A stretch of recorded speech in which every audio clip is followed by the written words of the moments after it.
नमस्कार। आपके अपने YouTube चैनल हमारा राजस्थान में आपका स्वागत है। आज का जो हमारा टॉपिक है वो है समरूपी शब्द। समरूपी शब्द। देखो, समरूपी शब्द से लगभग 1 या 2 प्रश्न हर एग्जाम में पूछे जाते हैं। उनमें कुछ ही अंतर है, बाकी समान रूप से प्रतीत होते हैं। जैसे उदाहरण लें तो तारागढ़ दुर्ग। देखो, तारागढ़ दुर्ग है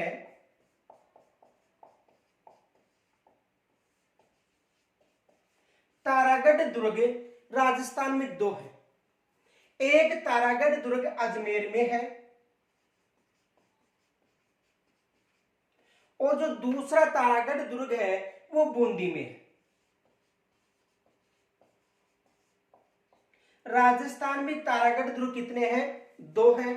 एक तारागढ़ दुर्ग अजमेर में है तो दूसरा तारागढ़ दुर्ग बूंदी में है। यहां से एग्जाम में प्रश्न भी आया हुआ है और उस जो एग्जाम में जो प्रश्न था उस प्रश्न में अजमेर भी ऑप्शन में था और बूंदी भी ऑप्शन में था और बोनस अंक मिला था।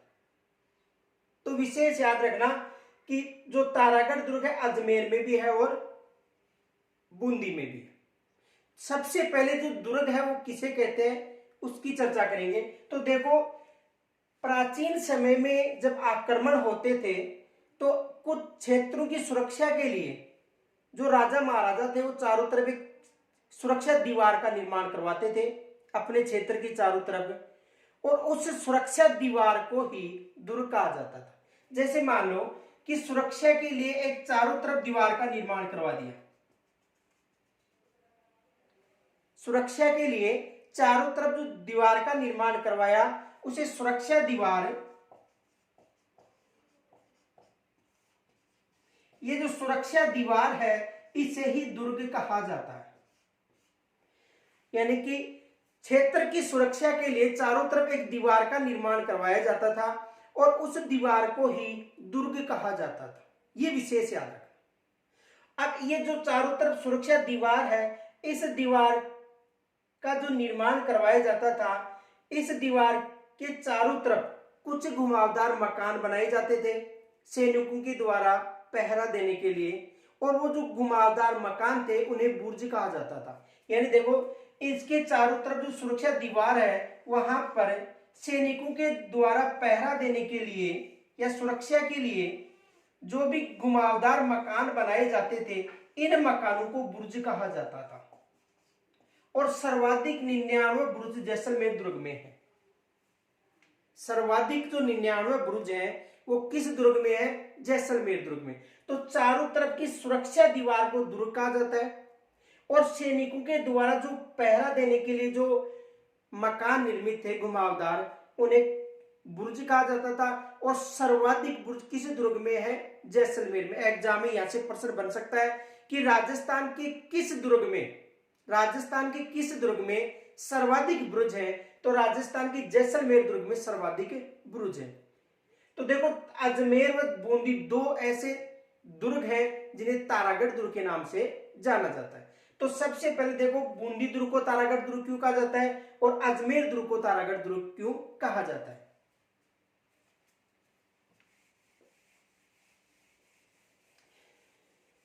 देखो, बूंदी जो दुर्ग है,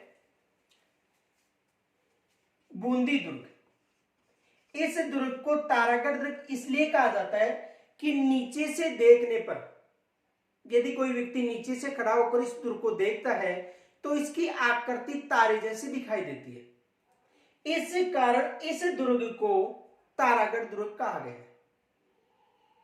यानी कि जो तारागढ़ दुर्ग, जो बूंदी का जो दुर्ग है, यानी जो बूंदी दुर्ग है, उसे तारागढ़ दुर्ग इसलिए कहा जाता है कि यदि कोई व्यक्ति नीचे से इस दुर्ग को देखता है खड़ा होकर तो इसकी जो आकृति है तारे जैसी दिखाई देती है। इस कारण इस दुर्ग को तारागढ़ दुर्ग कहा जाता है। तो लिखो कि बूंदी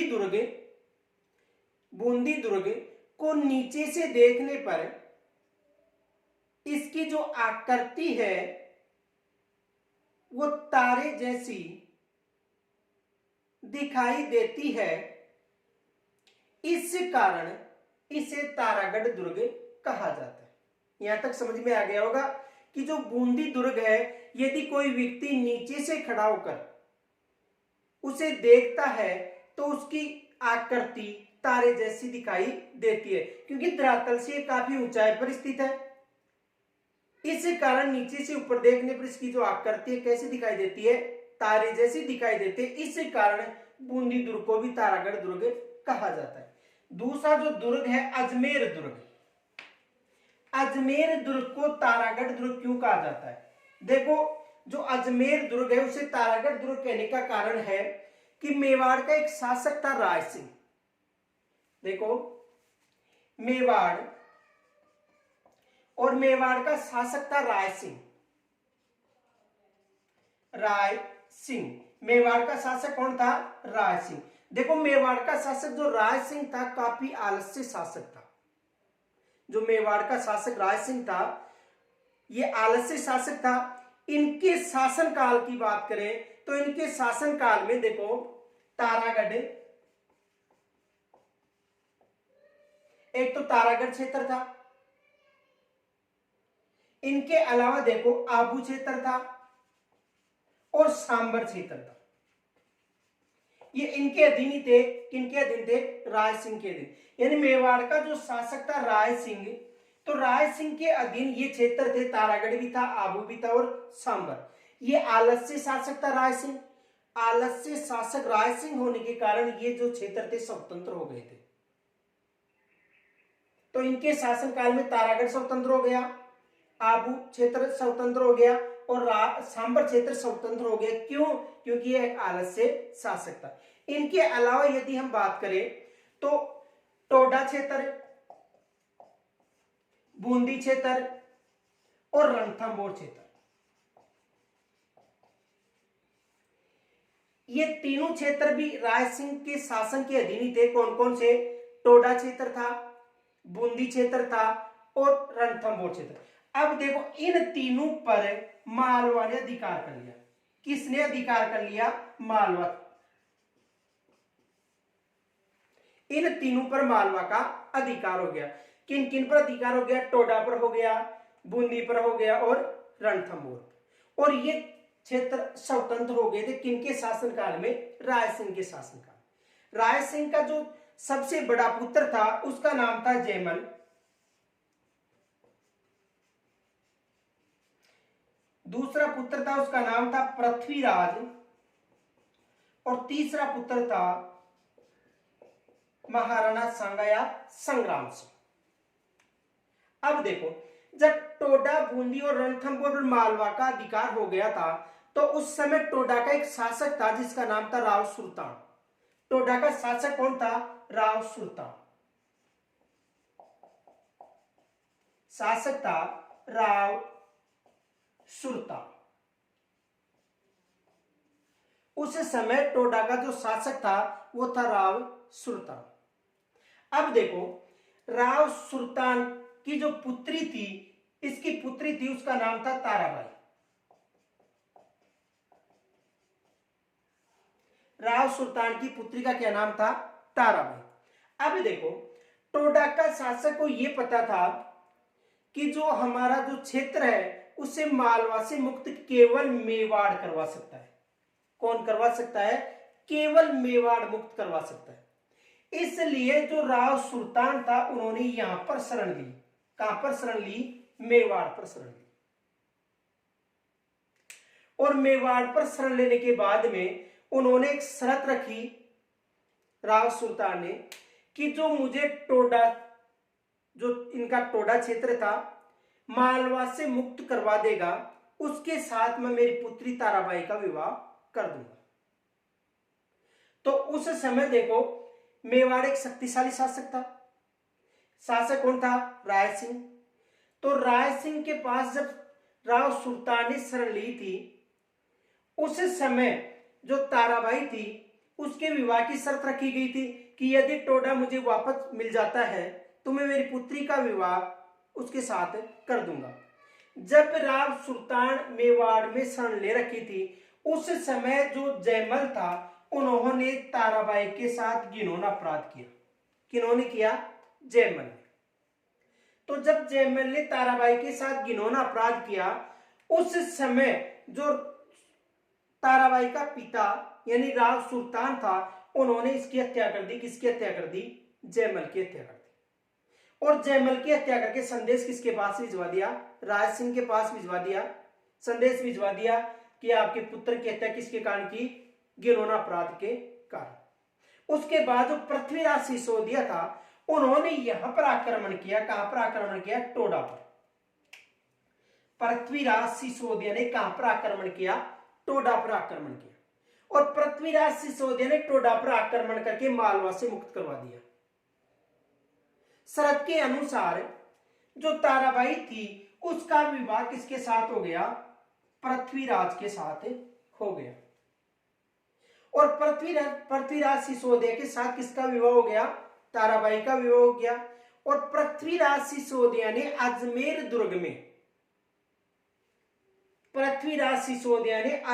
दुर्ग में ताराबाई के लिए कुछ महलों का निर्माण करवाया था। और उस समय से जो अजमेर दुर्ग था, उसे तारागढ़ दुर्ग के नाम से पुकारा गया था। तो यहां तक समझ में आ गया होगा कि जो अजमेर दुर्ग है उसे तारागढ़ दुर्ग क्यों कहा जाता है, और बूंदी दुर्ग है उसे तारागढ़ दुर्ग क्यों कहा जाता है। क्योंकि बूंदी को तो तारागढ़ दुर्ग इसलिए कहा जाता है क्योंकि नीचे से उसे देखने पर काफी ऊंचाई पर स्थित होने के कारण उसकी आकृति तारे जैसी दिखाई देती है। इस कारण उसे तो तारागढ़ दुर्ग इसलिए कहा जाता है। और जो अजमेर का जो तारागढ़ दुर्ग है उसे इसलिए कहा जाता है क्योंकि जो पृथ्वीराज सिसोदिया, जिसे उड़ना राजकुमार भी कहा जाता था, पृथ्वीराज सिसोदिया जिसे उड़ना राजकुमार भी कहा जाता था, उन्होंने ताराबाई के नाम पर अजमेर में कुछ महलों का निर्माण करवाया था।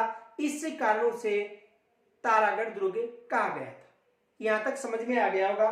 तो देखो,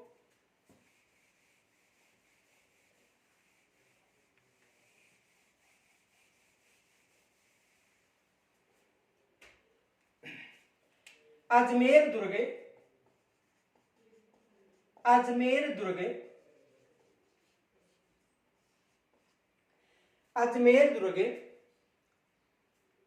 को तारागढ़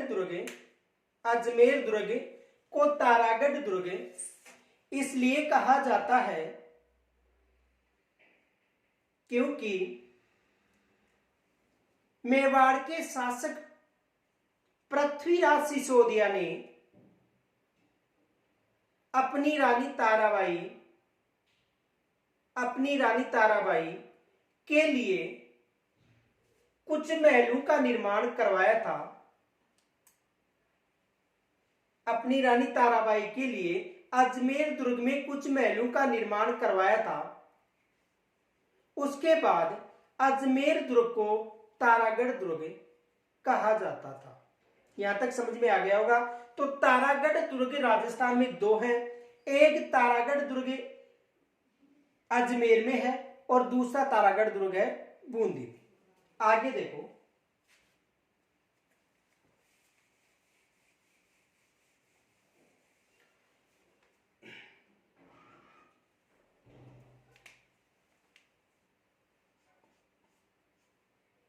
मत्स्य जनपद, एक तो है मत्स्य जनपद और दूसरा है मत्स्य संघ। एग्जाम में यहां से भी प्रश्न पूछा जाता है। एक है मत्स्य जनपद और दूसरा है मत्स्य संघ। देखो, मत्स्य जनपद और मत्स्य संघ में अंतर है। एग्जाम में यहां से प्रश्न बन जाता है और वो प्रश्न गलत हो जाता है। मत्स्य जो संघ है यानी एकीकरण,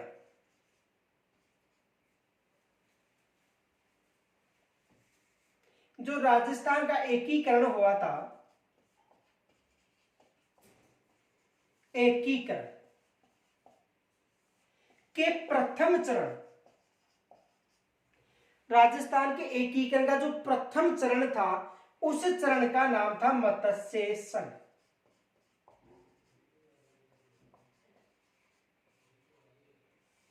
एकीकरण के प्रथम चरण का नाम था मत्स्य संघ। और इस मत्स्य संघ में देखो, अलवर, भरतपुर, धौलपुर व करौली थे। कौन कौन से शामिल थे? मत्स्य संघ में अलवर शामिल था, भरतपुर शामिल है, धौलपुर और करौली। एकीकरण का प्रथम चरण था ये मत्स्य संघ। यदि मत्स्य संघ पूछे तो राजस्थान के एकीकरण का प्रथम चरण बताना है, और इस चरण में देखें तो अलवर शामिल था, एक भरतपुर शामिल था, एक धौलपुर शामिल था और एक करौली शामिल था। और इस मत्स्य संघ की जो राजधानी थी वो थी अलवर। राजधानी अलवर थी। राजधानी क्या थी? अलवर। तो एग्जाम में यदि मत्स्य संघ पूछे तो मत्स्य संघ बताना एकीकरण का प्रथम चरण 18 मार्च 1948 को प्रारंभ हुआ था। तो एकीकरण के प्रथम चरण को मत्स्य संघ कहा जाता है, और इस चरण में अलवर था, भरतपुर था, धौलपुर था और करौली शामिल था। और इस चरण की जो राजधानी थी वो थी अलवर। राजधानी क्या थी? अलवर।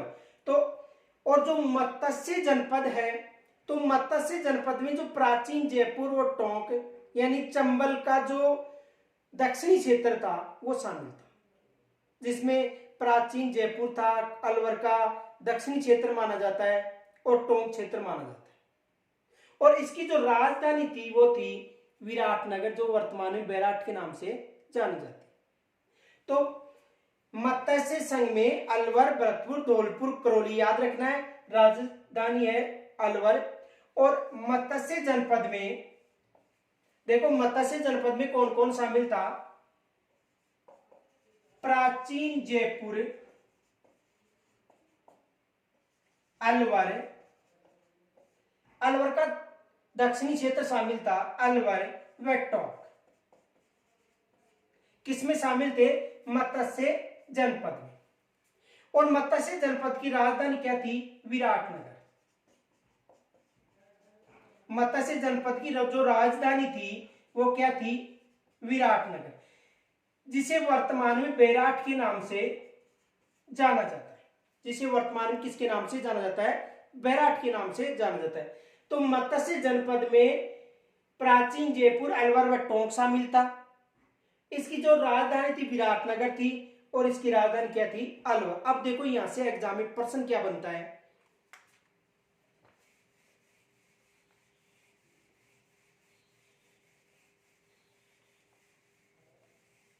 देखो यहां से एग्जाम में प्रश्न बनता है,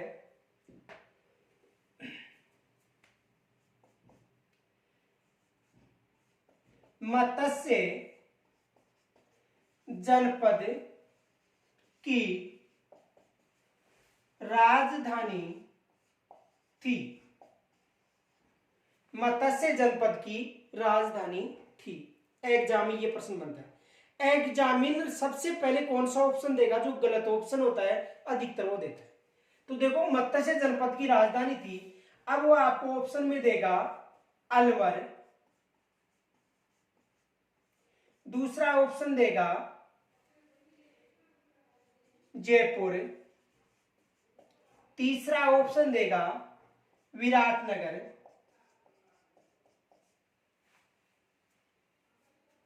पहला ऑप्शन दे दिया अलवर, दूसरा जयपुर, तीसरा विराटनगर, और चौथा ऑप्शन देता है कोई भी दे सकता, सवाई माधो। ये चार ऑप्शन मिल गए। तो देखो, अधिकतर तो जो एग्जाम में जो हमारे प्रश्न गलत होते हैं उनका कारण, सबसे प्रमुख कारण तो ये है कि प्रश्न और जो उत्तर है उसको अच्छी तरह से हम नहीं पढ़ते। मत्स्य जनपद की राजधानी थी, तो यहां पर मत्स्य पढ़ते हैं और राजधानी थी और कहां पर आ जाते हैं? अलवर। ये नहीं सोचते हैं कि संघ, मत्स्य संघ पूछ रहा है या मत्स्य जनपद। तो मत्स्य संघ की राजधानी तो अलवर है, लेकिन मत्स्य जनपद की राजधानी पूछे तो क्या बताना है? विराटनगर, यानी वर्तमान में बैराट। दूसरा प्रश्न यहां से यह भी बन सकता है, देखो,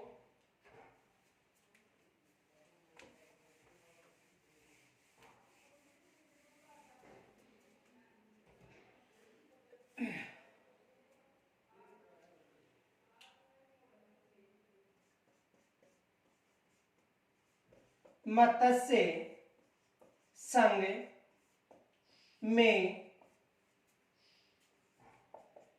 शामिल नहीं है। मत्स्य संघ में शामिल नहीं है, यह प्रश्न बन गया। अब देखो वहां पर आपको ऑप्शन मिल सकते हैं,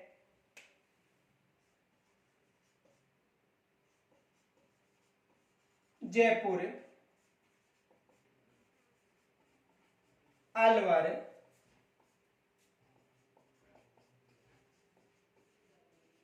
भरतपुर और सभी। तो मत्स्य संघ में शामिल नहीं है, तो देखो मत्स्य संघ में अलवर भी शामिल था, भरतपुर भी शामिल था, लेकिन क्या शामिल नहीं है? जयपुर। ऐसा एग्जाम में प्रश्न बन सकता है। तो विशेष याद रखना कि मत्स्य जनपद और मत्स्य संघ में क्या अंतर है। तो देखो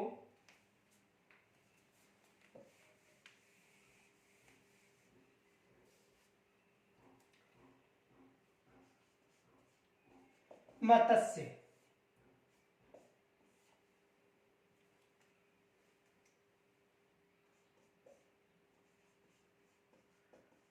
मत्स्य संघ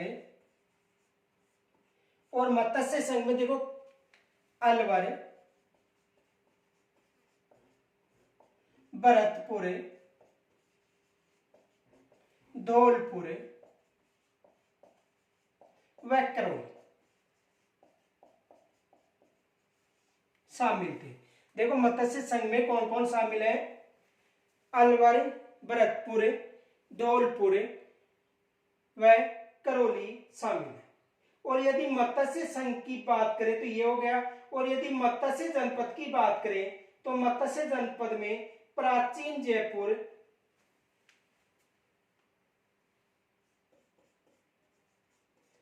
मत्स्य जनपद। तो मत्स्य जनपद में देखो प्राचीन जयपुर, दक्षिणी अलवर,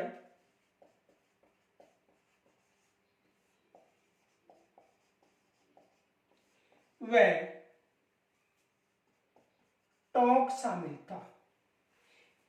तो मत्स्य संघ में अलवर, भरतपुर, धौलपुर व करौली, मत्स्य जनपद में प्राचीन जो जयपुर, दक्षिणी अलवर व टोंक शामिल था। इनके अलावा देखो इनकी जो मत्स्य संघ की जो राजधानी थी, मत्स्य संघ की जो राजधानी थी वो अलवर थी, और मत्स्य जो जनपद है उसकी जो राजधानी थी वो थी विराटनगर।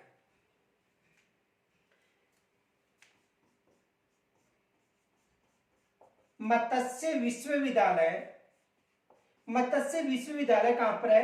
अलवर में। मत्स्य विश्वविद्यालय कहां पर है? अलवर में। मत्स्य तालाब, मत्स्य तालाब कहां पर है? उदयपुर में। तो मत्स्य जो तालाब है वो कहां पर है? उदयपुर में है। और मत्स्य जो विश्वविद्यालय है वो कहां पर है? अलवर में। तो यहां से एग्जाम में एक प्रश्न आ सकता है। मत्स्य संघ की राजधानी अलवर, मत्स्य जनपद की राजधानी विराटनगर जो वर्तमान में बेराट है, मत्स्य विश्वविद्यालय अलवर में है, और मत्स्य तालाब कहां पर है? उदयपुर। आगे देखो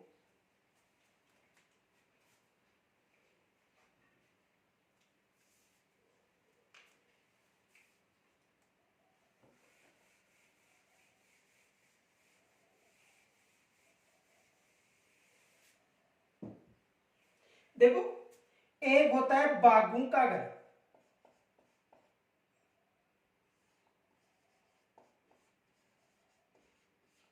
एक होता है बागों का घर और दूसरा होता है बागों का घर।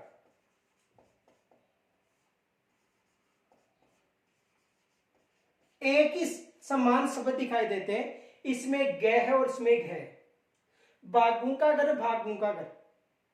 तो देखो बागों का घर है वो भानगढ़ को कहा जाता है।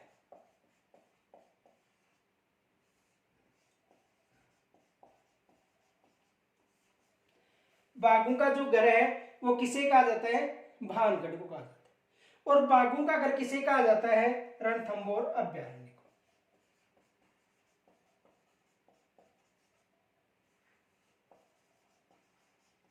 किसे कहा जाता है, रणथंभौर अभ्यारण्य को। तो यहां पर विशेष याद रखना कि यदि बाघों का घर आए तो भानगढ़ अलवर को कहा जाता है, जिसे उजड़ी नगरी के नाम से भी जाना जाता है। और बाघों का घर पूछे तो रणथंभौर अभ्यारण्य जो कहां पर है, सवाई माधोपुर। ये विशेष याद रखना, यानी बाघों का मतलब बगीचों का घर भानगढ़ को कहा जाता है, और बाघों का यानी रणथंभौर सवाई माधोपुर। यहां तक समझ में आ गया होगा बाघों का घर और बाघों का घर। आगे देखो,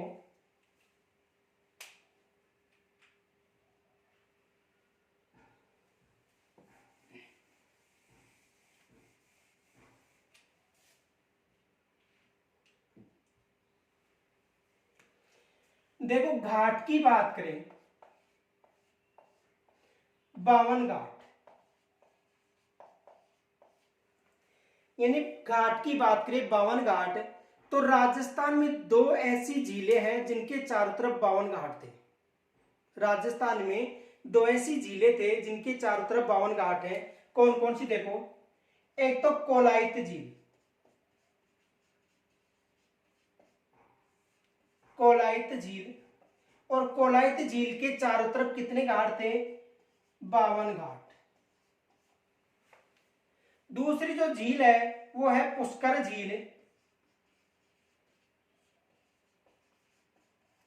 और पुष्कर झील के तरफ चारों तरफ भी कितने घाट हैं, 52 घाट। ये विशेष याद रखना, राजस्थान में 2 झील हैं, कोलायत झील, तो कोलायत झील के चारों तरफ भी 52 घाट है, और पुष्कर झील के चारों तरफ भी 52 घाट है। ये विशेष याद रखना, यदि 52 घाट मुझे 2 झील बतानी है, कोलायत और पुष्कर झील। इसे उतारो,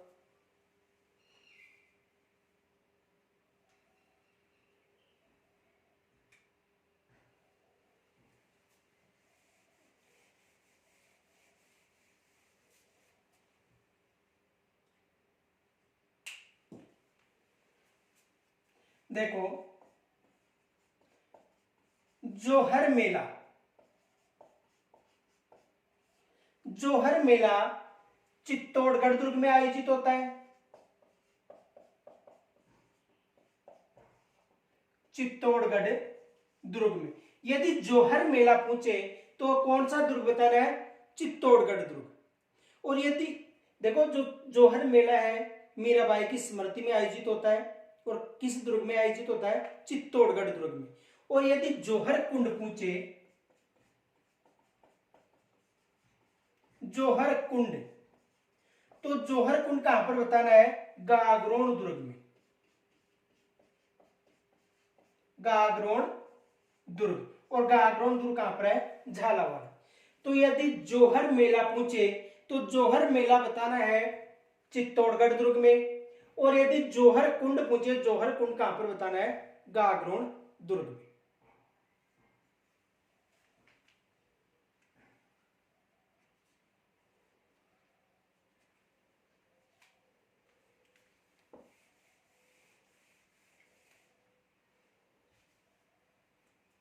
देखो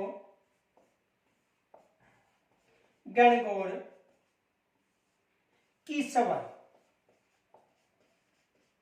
और एक आता है गणगौर का मेला।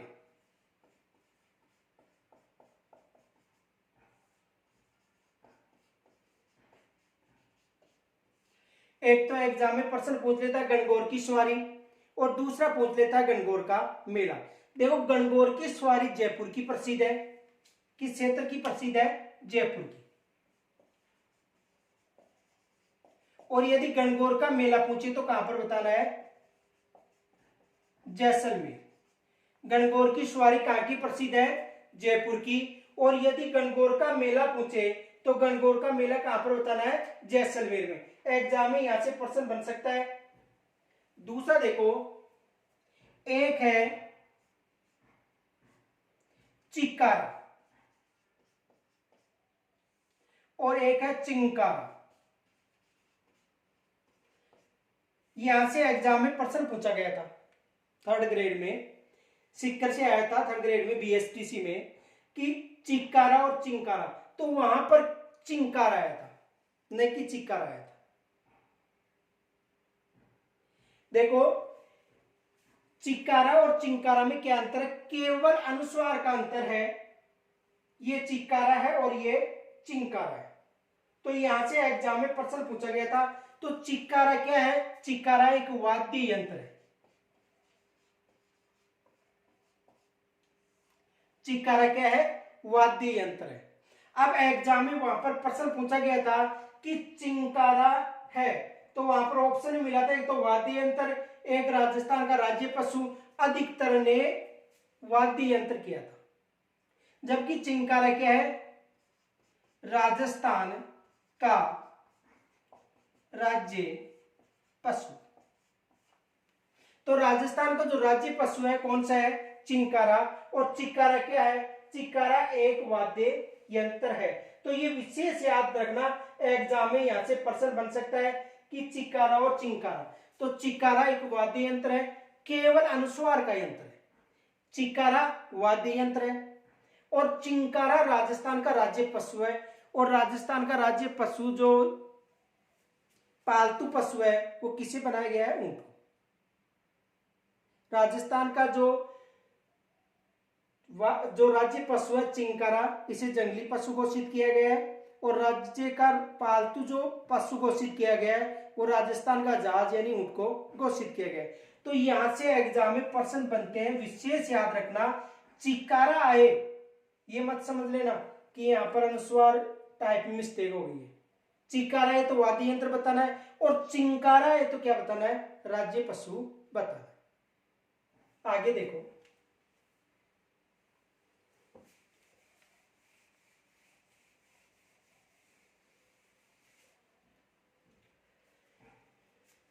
एक तो आता है बांगड़ और एक शब्द मिलता है बांगर। एक तो आता है बांगर और एक आता है बांगड़। तो बांगड़ जो क्षेत्र है वो बांसवाड़ा व डूंगरपुर क्षेत्रों का आता है, और जो बांगर है पश्चिमी रेतीले मैदान में जो अर्ध शुष्क जलवायु प्रदेश वाला जो क्षेत्र है उसे क्या कहा जाता है, बांगर कहा जाता है। वैसे भौगोलिक भाषा में जो नदियों के द्वारा आकृति निर्मित होती है उसे भी बांगर कहा जाता है, खादर और बांगर। तो देखो बांगड़ जो बांसवाड़ा व डूंगरपुर का जो क्षेत्र है उसे बांगड़ कहा जाता है।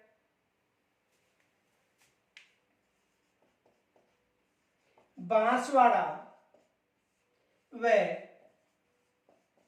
डूंगरपुर क्षेत्र, बांसवाड़ा व डूंगरपुर क्षेत्र क्या कहा जाता है, बांगड़ कहा जाता है। और जो पश्चिमी राजस्थान है उसमें शुष्क और अर्ध शुष्क जो मैदान है, अर्ध शुष्क मैदान को क्या कहा जाता है, बांगर कहा जाता है। पश्चिमी राजस्थान के अर्ध शुष्क मैदान को बांगर कहा जाता है। यानी बांगर का मतलब बांसवाड़ा व डूंगरपुर का क्षेत्र है, और बांगर का मतलब पश्चिमी राजस्थान में जो अर्ध शुष्की क्षेत्र है उसे क्या कहा जाता है, बांगर कहा जाता है। और यदि बागड़िया है तो भीलू के द्वारा बोली जाने वाली जो भाषा है उसे बागड़ी भाषा कहा जाता है। अब देखो ये जो बांगर है, यानी ये जो बांगर शब्द है, बांगर एक भौगोलिक भाषा का शब्द भी है। देखो नदियों के द्वारा जो निर्मित आकृतियां होती हैं उनमें दो आकृतियां होती हैं, एक तो बांगर एक खादर। बांगर का मतलब है कि जहां पर नदियां एक बार अपना जल ले जाने के बाद में दोबारा पुनः जल नहीं ले जा पाती हैं उसे बांगर कहा जाता है। और ऐसा मैदान जहां पर नदियां अपना नवीन जल हमेशा नवीन मिट्टी का बिछाव हमेशा करती हैं उन्हें क्या कहा जाता है, खादर कहा जाता है। तो ये नदियों के द्वारा निर्मित आकृति भी है। तो देखो बांगड़ बांसवाड़ा व डूंगरपुर का क्षेत्र हो गया, और बांगर पश्चिमी राजस्थान का अर्ध शुष्क मैदान है उसे बांगर कहा जाता है। और बागड़ी हो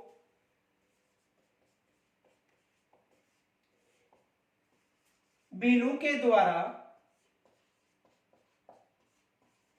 बोली जाने वाली भाषा,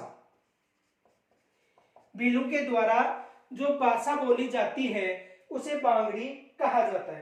तो बांगर का मतलब बांसवाड़ा व डूंगरपुर का क्षेत्र, बांगर का मतलब है जो पश्चिमी राजस्थान में जो अर्ध शुष्क मैदान उसे बांगर कहा जाता है। और बागड़ी का मतलब भीलों के द्वारा बोली जाने वाली भाषा। यहां से एग्जाम में प्रश्न आ सकता है। अब देखो यहां से एग्जाम में प्रश्न बनता है, बांगड़ शब्द है, यहां से एग्जाम में देखो प्रश्न क्या बनता है।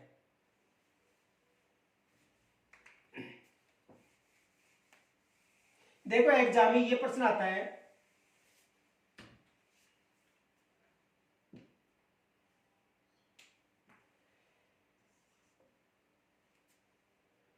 बांसवाड़ा व डूंगरपुर के मध्य भूभाग को कहा जाता है। यह एग्जाम में प्रश्न बन गया। प्रश्न क्या है, बांसवाड़ा व डूंगरपुर के मध्य भूभाग को कहा जाता है। एग्जाम में यहां से प्रश्न भी आया था। अब देखो वहां पर एग्जामिनर ऑप्शन में सबसे पहले क्या देगा, बांगड़, दूसरा ऑप्शन देगा बांगर, तीसरा ऑप्शन देगा मेवाल और चौथा दे देगा उपरमाल। चार ऑप्शन दे दिया। यानी देखो एक तो ऑप्शन दे दिया हमें बांगड़, बांगर, मेवल और उपरमाल। और जो बांगड़ है वो बांसवाड़ा डूंगरपुर का क्षेत्र है, रख लेते हैं इसे। और एग्जाम में पहले क्या मिलता है, बांगड़। जबकि बांसवाड़ा व डूंगरपुर के मध्यवर्ती भाग को क्या कहा जाता है, मेवल कहा जाता है। मध्यवर्ती भाग को क्या कहा जाता है, मेवल कहा जाता है। ये विशेष याद रखना कि बांसवाड़ा व डूंगरपुर के मध्यवर्ती जो भूभाग है उसे क्या कहा जाता है, मेवल कहा जाता है, न कि बांगड़। बांगड़ किसे कहा जाता है, बांसवाड़ा व डूंगरपुर के संपूर्ण क्षेत्र को क्या कहा जाता है, बांगड़ कहा जाता है।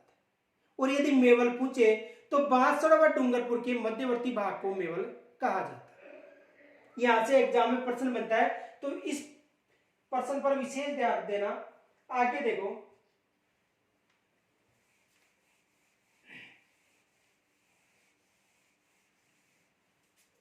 एक एग्जाम में प्रश्न आ जाता है,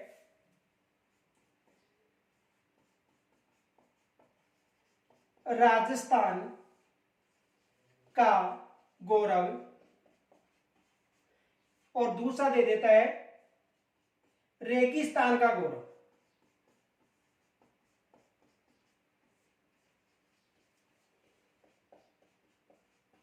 एक तो राजस्थान का गौरव और दूसरा रेगिस्तान का गौरव। तो देखो राजस्थान का गौरव और रेगिस्तान का गौरव, राजस्थान का गौरव चित्तौड़गढ़ दुर्ग को कहा जाता है, और जो रेगिस्तान का जो गौरव है वो खेजड़ी वृक्ष यानी समी वृक्ष को कहा जाता है।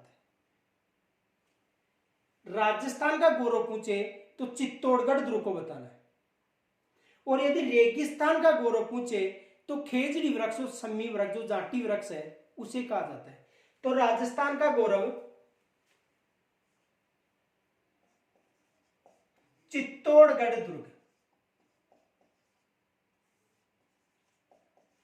किसे कहा जाता है, चित्तौड़गढ़ दुर्ग को राजस्थान का गौरव कहा जाता है। और जो रेगिस्तान का गौरव है वो खेजड़ी वृक्ष को कहा जाता है, खेजड़ी वृक्ष को।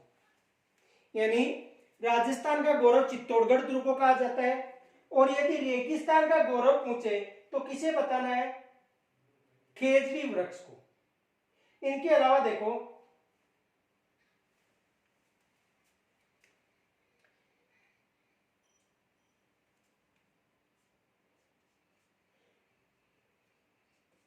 जो खेजड़ी वृक्ष है,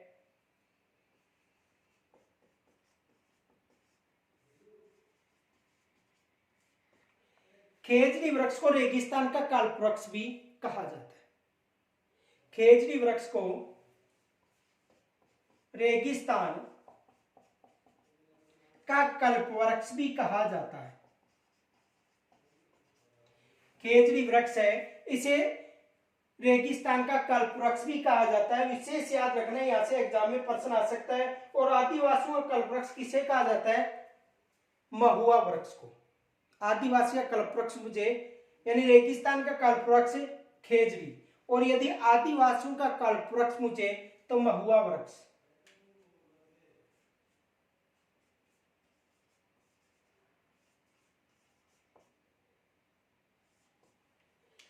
आदिवासियों का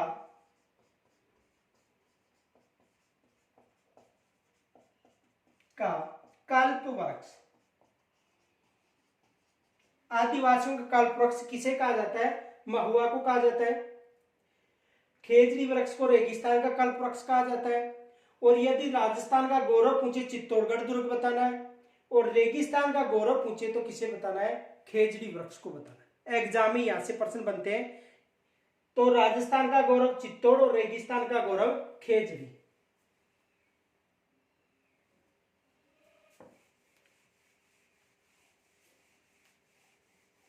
पूर्व का पेरिस और पूर्व का वेनिस, ये भी एग्जाम में पूछा जाता है।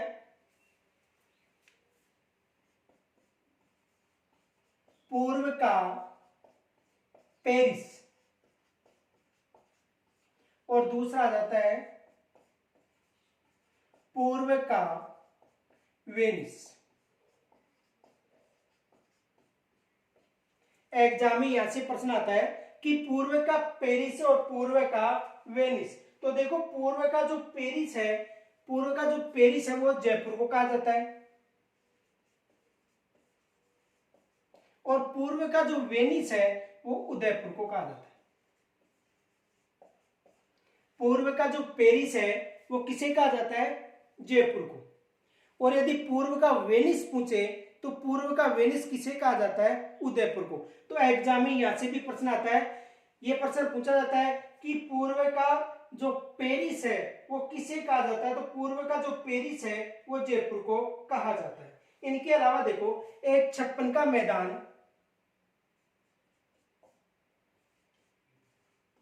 56 का मैदान, और एक पूछा जाता है 56 की पहाड़ी।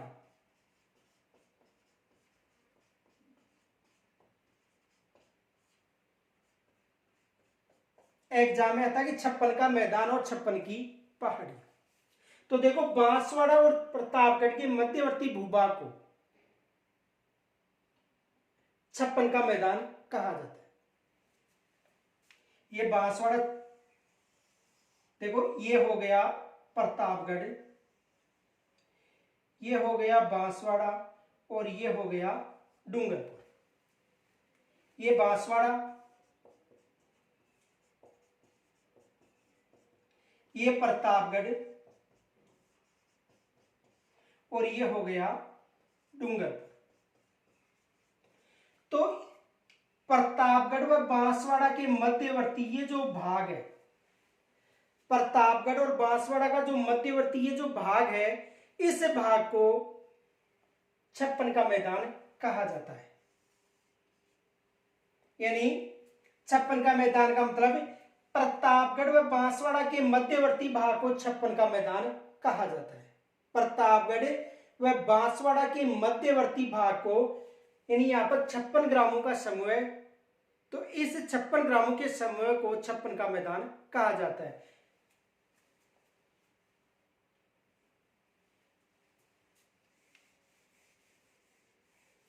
तो देखो,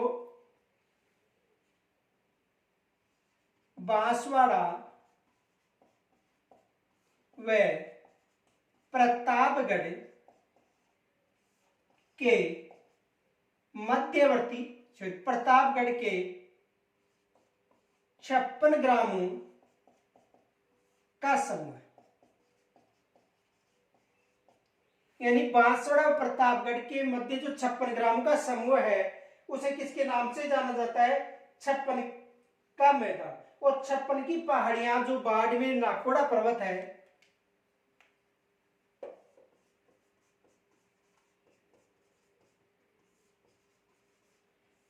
कहां पर है? बाड़मेर। तो 56 की पहाड़ी बाड़मेर में और 56 का मैदान बांसवाड़ा है प्रतापगढ़ में। पूर्व का पेरिस पूछे जयपुर बताना है और पूर्व का वेनिस पूछे उदयपुर बताना है। एग्जाम में यहां से प्रश्न बनता है। आगे देखो,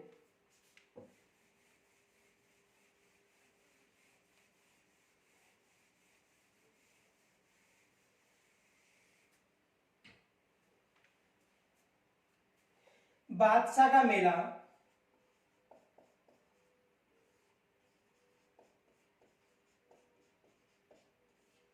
बादशाह की सवारी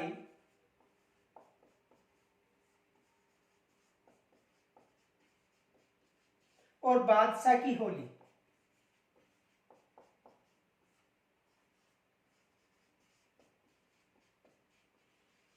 यानी बादशाह का मेला, बादशाह की सवारी और बादशाह की होली, यहां से भी एग्जाम में प्रश्न बनता है। तो देखो, बादशाह का मेला कहां पर पड़ता है? ब्यावर। और बादशाह की जो सवारी है वो कोटा की, और बादशाह की जो होली वो है नाथद्वारा राजसमंद की। तो बादशाह का मेला ब्यावर, और ब्यावर कहां पर है?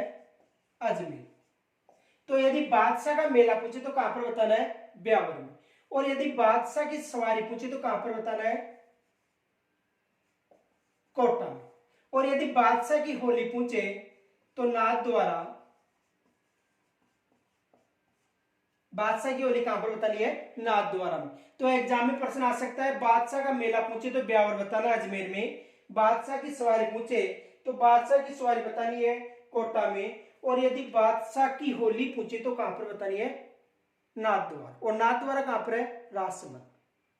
ये विशेष याद रखना, बादशाह का मेला ब्यावर में, बादशाह की सवारी कोटा में, बादशाह की होली नाथद्वारा यानी राजसमंद।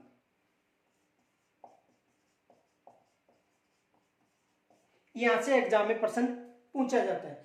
एग्जाम में अधिकतर पूछा जाता है कि बादशाह का मेला कहां पर आयोजित होता है? ऑप्शन दिया जाता है ब्यावर, कोटा और नाथद्वारा। या पूछ ले बादशाह की होली तो ऑप्शन दे देगा नाथद्वारा, कोटा और ब्यावर। तो विशेष याद रखना, बादशाह का मेला ब्यावर में, बादशाह की जो सवारी है कोटा में, और बादशाह की जो होली है वो कहां पर खेली जाती है?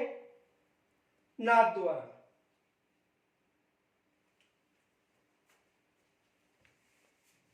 आगे देखो, एक है शाकंभरी माता,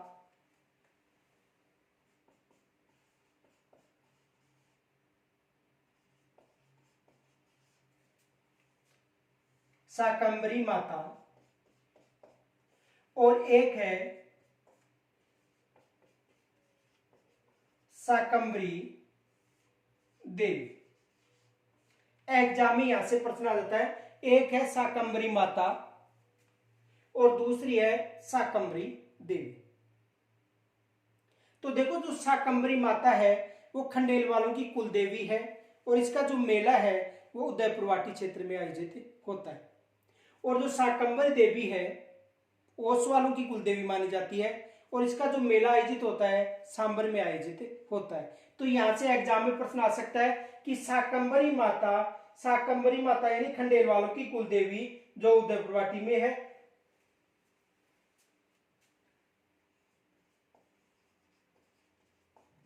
खंडेल वालों की कुल देवी, और कहां पर है? उदयपुरवाटी। और उदयपुरवाटी किस जिले में है? झुंझुनू में। तो शाकंभरी माता यानी खंडेल वालों की कुल देवी, और कहां पर? उदयपुरवाटी। और यदि इसे कुल देवी पूछे तो ये चौहान वंश की कुल देवी है, चौहानों की कुल देवी। और इसका जो मंदिर है वो कहां पर है? सांबर यानी जयपुर। तो ये एग्जाम में यहां से भी आ सकता है। शाकंभरी माता खंडेलवालों की कुलदेवी, मंदिर कहां पर है? उदयपुरवाटी में। और शाकंभरी देवी चौहानों की कुलदेवी और मंदिर कहां पर है? सांबर में। एग्जाम में यहां से भी प्रश्न बन सकता है। आगे देखो,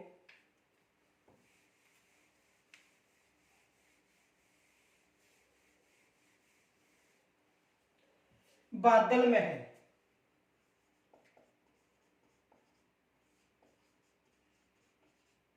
देखो बादल महल भरतपुर में है,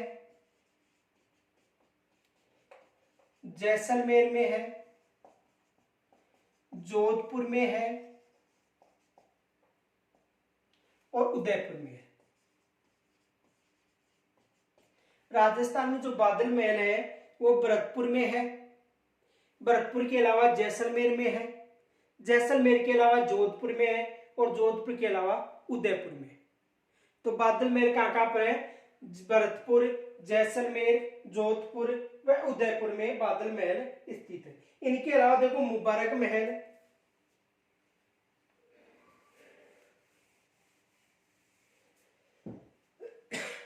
मुबारक महल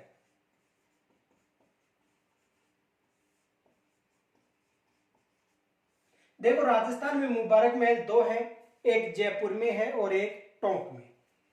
एक मुबारक महल कहां पर है? टोंक में। और दूसरा मुबारक महल कहां पर है? जयपुर में। जो टोंक में मुबारक महल है वो ऊंट की कुर्बानी के लिए जाना जाता है और जो जयपुर का जो मुबारक महल है मेहमान नवाजी के लिए जाना जाता है। एग्जाम में प्रश्न आ सकता है कि कौन सा मुबारक महल ऊंट की कुर्बानी के लिए जाना जाता है?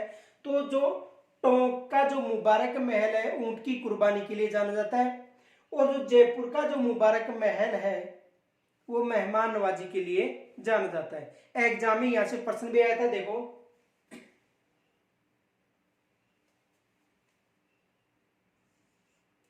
ऊंट की कुर्बानी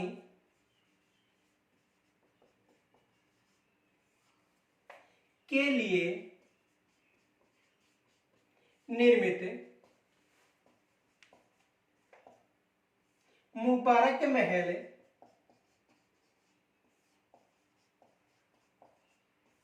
ऊंट की कुर्बानी के लिए निर्मित मुबारक महल कहां स्थित है? ऑप्शन में मिले थे वहां पर ए में जयपुर था, बी में टोंक था, सी में अलवर था और द में सीकर था।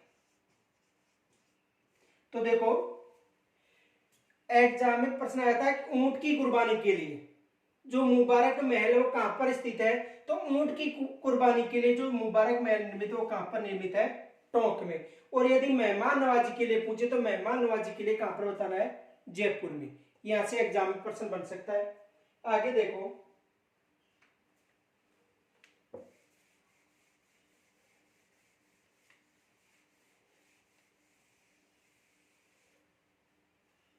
शेरगढ़ का किला।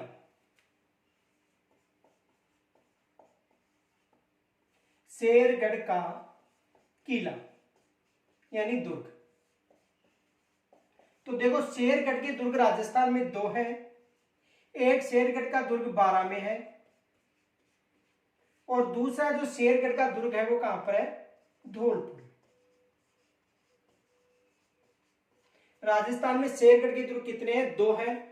एक शेरगढ़ का दुर्ग या किला कहां पर है? बारां में। और दूसरा शेरगढ़ का दुर्ग या किला कहां पर है? धौलपुर में। तो यहां से भी एग्जाम में प्रश्न पूछा जा सकता है। तो विशेष याद रखना कि शेरगढ़ का जो किला है एक बारां में है और दूसरा कहां पर है? धौलपुर में। देखो ब्रह्मा जी के मंदिर की बात करें तो ब्रह्मा जी के मंदिर कितने हैं राजस्थान में? 3।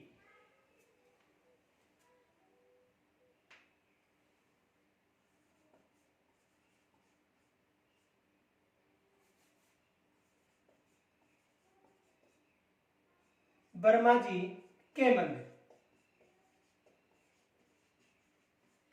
वर्मा जी के मंदिर राजस्थान में कितने हैं? 3। देखो एक तो है पुष्कर में,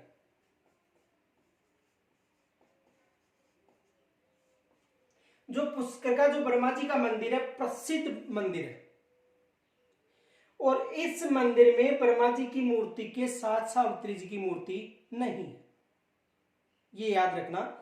प्रमुख जो वर्मा जी का मंदिर है वो कहां पर है? पुष्कर में। और इस मंदिर में जो ब्रह्मा जी की मूर्ति है उसके साथ सावित्री जी की मूर्ति नहीं है, केवल ब्रह्मा जी की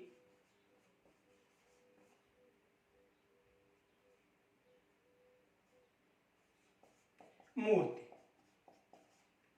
तो ब्रह्मा जी की, केवल ब्रह्मा जी की मूर्ति कहां पर है? पुष्कर में। तो विशेष याद रखना, ये ब्रह्मा जी का जो मंदिर है वो प्रसिद्ध मंदिर है। दूसरी जो ब्रह्मा जी का जो मंदिर है, देखो पुष्कर, केवल ब्रह्मा जी की मूर्ति। और देखो ब्रह्मा जी की मंदिर राजस्थान में 3 है, पुष्कर, केवल ब्रह्मा जी की मूर्ति। एक विशेष याद रखना कि इस मंदिर का जो निर्माण था वो गोकुल चंद पारिक ने करवाया था, और इसकी मूर्ति थी आद्य शंकराचार्य जी के द्वारा रखी गई थी। यानी पुष्कर में जो ब्रह्मा जी का मंदिर है उस मंदिर का निर्माण गोकुल चंद पारिक ने करवाया था, और इस मंदिर में जो मूर्ति थी आद्य शंकराचार्य जी के द्वारा रखी गई थी, और इस मंदिर में केवल ब्रह्मा जी की मूर्ति है, सावित्री जी की मूर्ति नहीं है। दूसरा जो ब्रह्मा जी का मंदिर है वो है आसोत्रा बाड़मेर।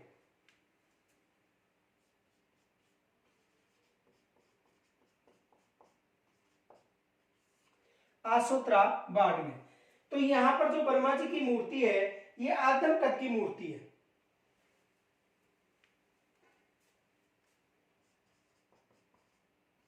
बाड़मेर। और इस मूर्ति में ब्रह्मा जी के साथ सावित्री जी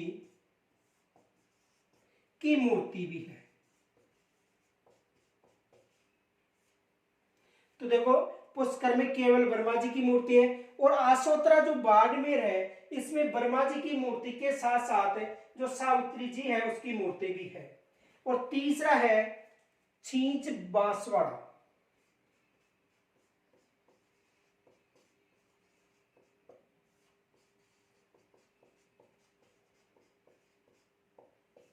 यहां पर आदम कद के ब्रह्मा जी की मूर्ति है, आदम कद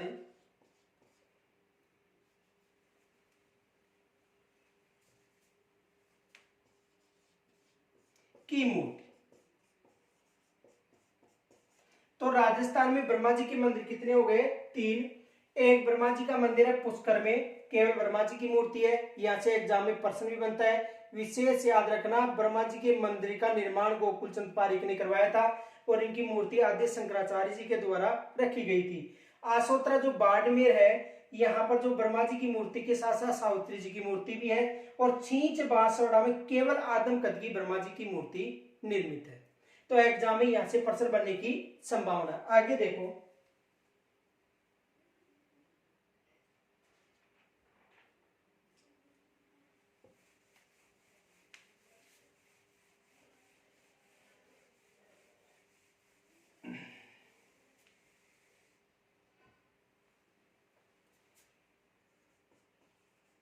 प्रथम प्याज मंडी और सबसे बड़ी प्याज मंडी।